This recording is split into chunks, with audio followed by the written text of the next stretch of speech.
after 6 million Semites of the Jewish religion were killed, they were given reparations. That was at the end of that process. You see, but the dynamic system of racism and white supremacy is continuous. And for the most part, black people are not labeling the system of oppression in that way. You see, we're just looking at past harms done, or we might even look at the disparities that continue to exist. But as long as we don't talk about those are symptoms of a system dynamic that is still ongoing.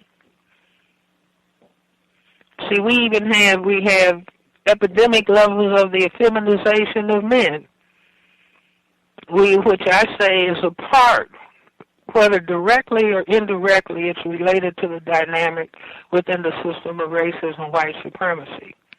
We have continuing high levels of HIV/AIDS infection.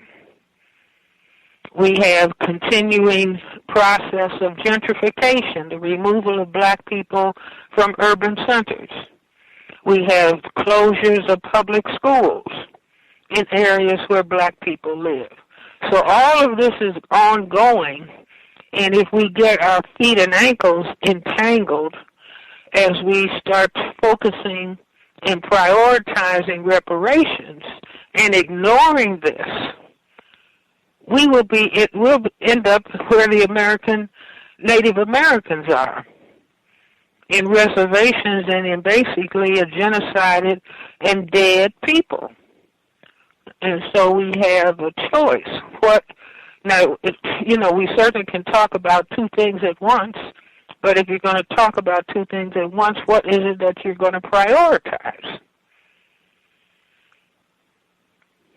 See, some people have said that black people were enticed onto slave ships by showing them trinkets and decorated Christmas trees. I don't know whether that's true or not. But see, things can be dangled in front of people if they're not comprehensively aware of what is going on, which is why Neely Fuller Jr. has said, if you do not understand white supremacy, racism, what it is and exactly how it works, everything else that you understand or that you think you understand will only confuse you. And to me, this is the great challenge in front of black people, whether we can look at the dynamic system of racism. Now, there's every pressure being brought to bear to prevent black people from focusing on and talking about racism. And that's an important move on the white side of the chessboard, or being played by the system of racism and white supremacy. If you can prevent people from focusing on what is key,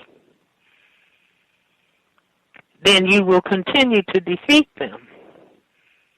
And so to sidetrack black people into talking about reparations, see, it's not to say that payment for what harm has been done, that is due, but when the process is continuous, what do you do? And what do you talk about?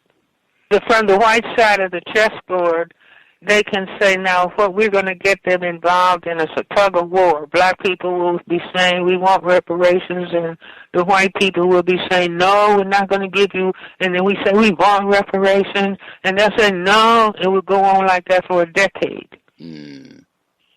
Well, how much are you talking about? And then there'll be a formula established, and then they'll squabble about that.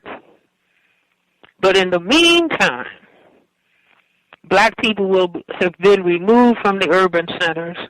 Schools will have been closed. There will be a continuing effeminization of black males or otherwise destroying black males, and black people will look up and they will have been genocided. So what about that?